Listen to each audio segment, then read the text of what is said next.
కేంద్ర హోంమంత్రి అమిత్ షా లైవ్ లో మాట్లాడుతున్నారు. ఇప్పుడు చూద్దాం. सिद्धांतों के आधार पर, अपने कार्यक्रमों के आधार पर और अपने घोषणा पत्र के आधार पर चुनाव लड़ना चाहिए।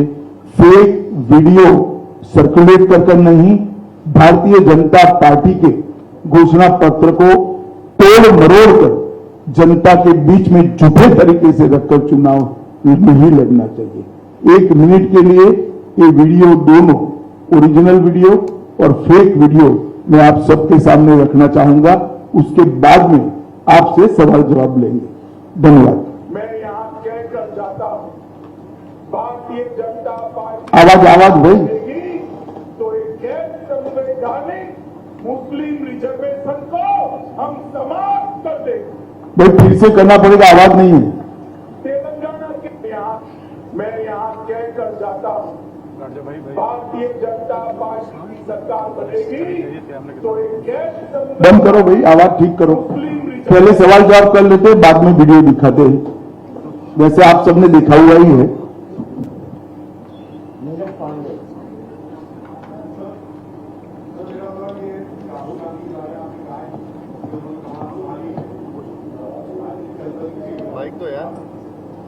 आपने चुन कहा कि जब से राहुल गांधी ने कांग्रेस की कमान संभाली तो राजनीति का स्तर नीचे गिरता गया है। उनकी जो सीट थी राहुल गांधी की अमेठी, जहां से वो चुनाव लड़ते थे, और उनकी मां जहां से रायबरेली से चुनाव लड़ती थी, दोनों जगह से अभी तक उन्होंने कैंडिडेट भी नहीं दिए। और अब ये कहा जा रहा है, सूचना आ रही है कि दोनों लोग अब चुनाव भी नहीं लड़ेंगे दोनों सीट में, ना राहुल लड़ेंगे ना प्रियंका। इसे आप किस रूप में देखते हैं? देखिए, मुझे मालूम नहीं है, मीडिया आज सुबह से दिखा रहा है वो सच है या नहीं है, लड़ेंगे या नहीं लड़ेंगे वो भी मुझे मालूम नहीं है। मगर मेरा मानना है कि इतना कंफ्यूजन रखना ही उनको आत्मविश्वास नहीं है वो दिखाता है। उत्तर प्रदेश में जिस प्रकार की आज स्थिति बनी है, वो अपनी परंपरागत सीटें छोड़कर भागे हैं। मैं नहीं मानता वो लड़ने की हिम्मत कर पाएंगे। मैं यहाँ अभी रहने दो भाई।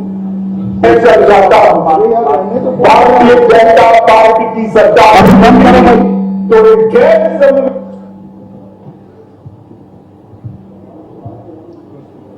जी अमित जी, कांग्रेस ने कहा है कि वो मुस्लिम पर्सनल लॉ बोर्ड को रिस्टोर करेगी अपने मैनिफेस्टो में।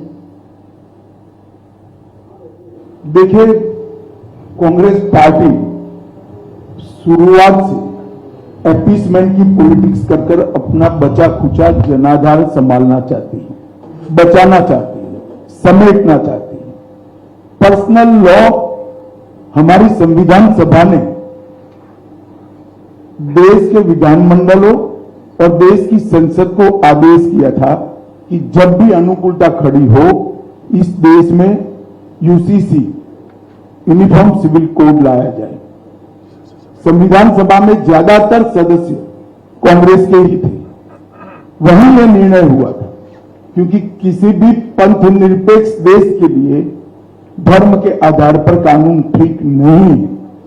फिर भी आज ये जानते हुए भी संविधान के स्पिरिट से बिल्कुल उल्टा कांग्रेस ने अपने घोषणा पत्र में पर्सनल लॉ को लाने की बात करी है। भारतीय जनता पार्टी इसकी निंदा करती है। हमने हमारे घोषणा पत्र में कहा है कि हम ये प्रयास करेंगे कि पूरे देश भर में यूसीसी लागू किया जाए और हर धर्म के नागरिकों के लिए इस देश में एक ही कानून हो।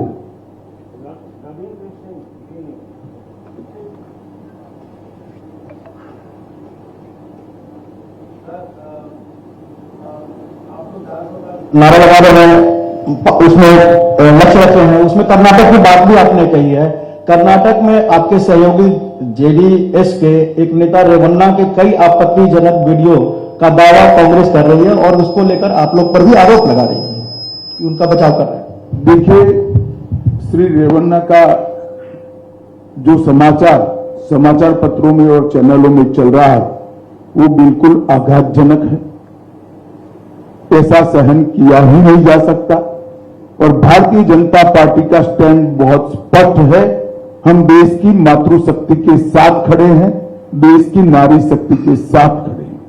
नरेंद्र मोदी जी का पूरे देश को एक कमिटमेंट है कि कहीं पर भी मातृशक्ति के अपमान को सहन नहीं किया जाना। परंतु कांग्रेस पार्टी जो हम पर आरोप लगाना चाहती है, मैं छोटी सी बात पूछना चाहता हूं, वहां सरकार किसकी है? सरकार कांग्रेस पार्टी की है। फेक वीडियो आपके ध्यान में ही होंगे क्योंकि टाइम पर रिलीज किए गए हैं। और अब तक कार्यवाही कांग्रेस पार्टी ने क्यों नहीं की? कार्यवाही हमने नहीं करनी है। ये लॉ एंड ऑर्डर का इश्यू स्टेट का इश्यू है।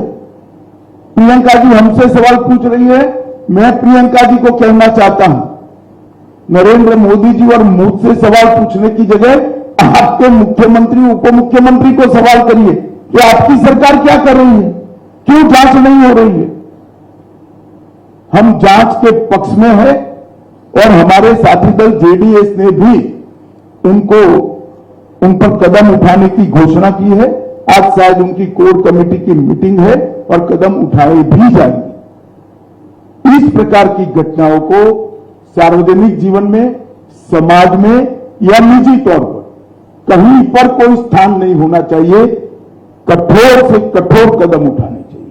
ये भारतीय जनता पार्टी का स्टैंड अपर है और उसमें कोई कंफ्यूजन भारतीय जनता पार्टी में किसी स्तर पर नहीं है। हम महिला शक्ति के अपमान का, मातृशक्ति के अपमान का घोर निंदा करते हैं।